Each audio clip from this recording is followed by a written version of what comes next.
Olá, boa noite. Você acompanha agora mais uma edição do Acontece Agora, com notícias do Brasil e do mundo desta sexta-feira.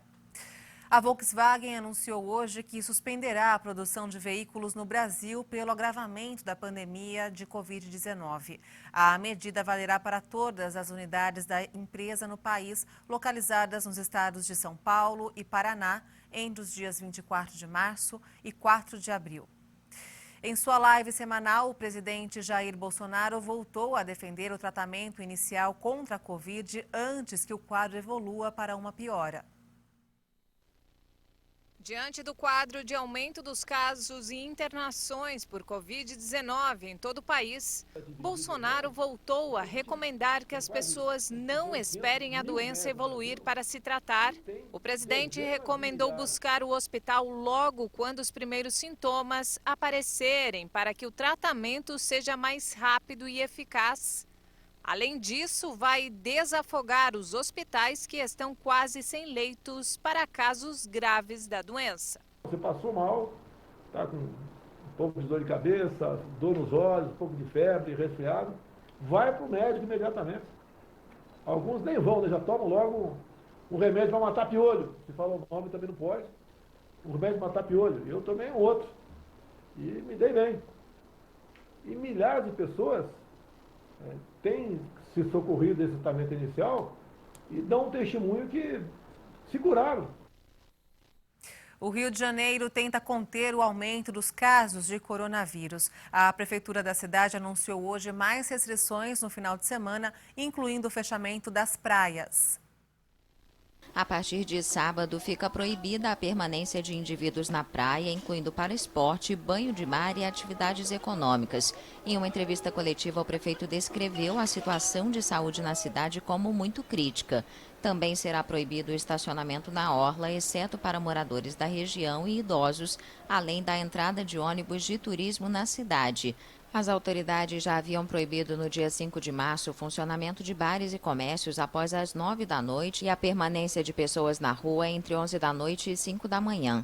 Paes disse que vai anunciar na segunda-feira medidas mais restritivas após uma reunião marcada com a comissão científica que o assessora. Segundo as autoridades, as unidades de terapia intensiva da rede pública da cidade registram taxa de ocupação de 95%. Com 17 milhões de habitantes, o estado do Rio de Janeiro concentra quase 35 mil das mais de 287 mil mortes registradas no Brasil até o momento. De acordo com dados do Ministério da Saúde, o estado é o terceiro com maior número de óbitos por 100 mil habitantes, atrás do Amazonas e Roraima. Os benefícios do imunizante anti-Covid da AstraZeneca superam seus riscos. A conclusão do Comitê Consultivo da Organização Mundial da Saúde foi anunciada hoje pelo diretor-geral da OMS. Novo apoio para a vacina anti-Covid da AstraZeneca. Nesta sexta-feira, especialistas da Organização Mundial da Saúde concluíram que os benefícios do imunizante superam seus riscos. A informação foi confirmada pelo diretor-geral da OMS, Tedros Adhanom, durante uma coletiva de imprensa. O comitê concluiu que os dados disponíveis não sugerem nenhum aumento global nas condições de coagulação após a administração da vacina Oxford-AstraZeneca. Como resultado, o comitê indicou que os benefícios da vacina AstraZeneca superam seus riscos, com um enorme potencial de prevenção de infecções e mortes por Covid-19.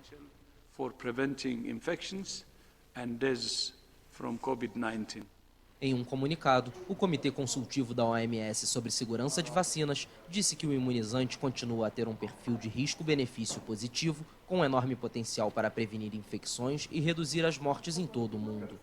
Os especialistas ainda observaram que trombose e embolia ocorrem naturalmente e não são incomuns, além de também acontecerem devido ao coronavírus. O comitê reconheceu que casos raros de trombose cerebral foram detectados na Europa depois que pacientes receberam a vacina da AstraZeneca, mas não foi provado que tenham sido causados pela vacinação. Na quinta-feira, a Agência Europeia de Medicamentos classificou o imunizante como seguro e eficaz. As autoridades de saúde europeias detectaram 18 casos de trombose cerebral entre mais de 20 milhões de pessoas que receberam doses da AstraZeneca e uma relação causal ainda não foi estabelecida. 3 migrantes foram resgatados por autoridades turcas com as mãos atadas e sem coletes salva-vidas. Autoridades do país acusaram hoje guarda-costas gregos de terem roubado, algemado e lançado 7 pessoas ao mar. Autoridades turcas acusaram nesta sexta-feira guarda-costas gregos de terem atentado contra migrantes perto da ilha de Chios após uma viagem que começou na Turquia. O Ministério Turco do Interior disse que 7 migrantes tiveram pertences roubados e foram algemados antes de serem jogados ao mar sem colete salva-vidas ou barco de resgate. 3 corpos foram recuperados, 3 pessoas foram resgatadas e as tarefas de busca continuam para encontrar o último desaparecido no mar Egeu. O grupo afirmou ter sido detido pelos guarda-costas gregos na quinta-feira. Os sobreviventes foram encaminhados para um hospital, onde se recuperam do episódio. Esta não é a primeira vez que guarda-costas gregos são acusados deste tipo de prática, mas as autoridades de Atenas sempre negaram as acusações.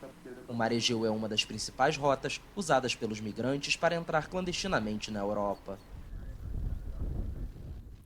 10 mulheres jovens do distrito de ABS, no Iêmen, usam energia solar para iluminar suas casas devastadas pela guerra.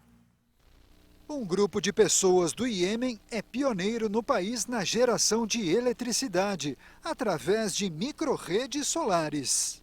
Agora, essas mulheres administram a estação como se fosse o seu próprio negócio, fornecendo energia renovável e acessível para uma comunidade que vive perto de uma zona de guerra. Como resultado do sucesso do projeto, existem planos para construir 100 micro-redes em todo o país, empregando mais mulheres locais. O projeto foi criado em 2019 com a ajuda do Programa de Desenvolvimento da ONU. O presidente dos Estados Unidos, Joe Biden, tropeçou hoje antes de embarcar no avião Air Force One que o levou a Atlanta. O presidente americano Joe Biden tropeçou nesta sexta-feira ao embarcar no Air Force One. Quando estava no meio da escada que leva à porta do avião presidencial, o democrata tropeçou 2 vezes, caiu de joelhos, mas conseguiu se segurar no corrimão. A porta-voz Karine Jean-Pierre disse que ele está bem, sem especificar se um médico o viu a bordo. Biden se tornou em 20 de janeiro, aos 78 anos, o presidente mais velho da história dos Estados Unidos. O avião presidencial decolou da base aérea militar de Andrews, nos arredores de Washington, em direção a Atlanta. E vamos agora ao mercado financeiro. O dólar fechou em queda nesta sexta-feira, ainda sentindo efeitos da alta da taxa básica de juros no Brasil e acompanhando o desempenho da divisa norte-americana contra outras moedas de países emergentes. A sessão também acompanhou os investidores de olho em Brasília após a morte do líder do PSL no Senado, Major Olímpio. A moeda norte-americana caiu 1,54% e encerrou o dia cotada a R$ 5,482 na venda. E vamos ver agora a previsão do tempo para amanhã em todo o Brasil. A primavera começa oficialmente neste sábado às 6 horas da manhã e 38 minutos pelo horário de Brasília. A nova estação vai começar com pancadas de chuva na maior parte do país. O tempo deve ficar mais instável, especialmente em áreas da região norte e do nordeste, como o interior do Maranhão e do Piauí, a capital Teresina, e entre o sul do Amazonas, Acre e Rondônia, até parte do oeste de Mato Grosso. As pancadas de chuva devem acontecer entre a tarde e a noite na maioria das outras áreas do país, inclusive nas 4 capitais da região centro-oeste. Só deve chover de forma passageira em Florianópolis, Curitiba e também na Grande São Paulo. A chuva também não apresenta risco de temporais na região do Espírito Santo e entre Salvador e a capital Fortaleza. Na região do Grande Rio, em Porto Alegre e entre o norte de Minas e o interior da região nordeste, o tempo vai continuar firme. Também não há previsão para chuva na região de Boa Vista, capital do estado de Roraima. A mínima prevista em São Paulo é de 18 graus e o dia começa com 21 graus no Rio de Janeiro. Máxima prevista de 34 graus em Teresina, faz 31 graus em Aracaju e 27 graus em Brasília. E essa edição termina aqui. Você acompanha outras informações durante a nossa programação. E para rever as nossas reportagens, é só acessar o canal Hit Notícias no YouTube. Uma boa noite para você e um excelente fim de semana. Tchau!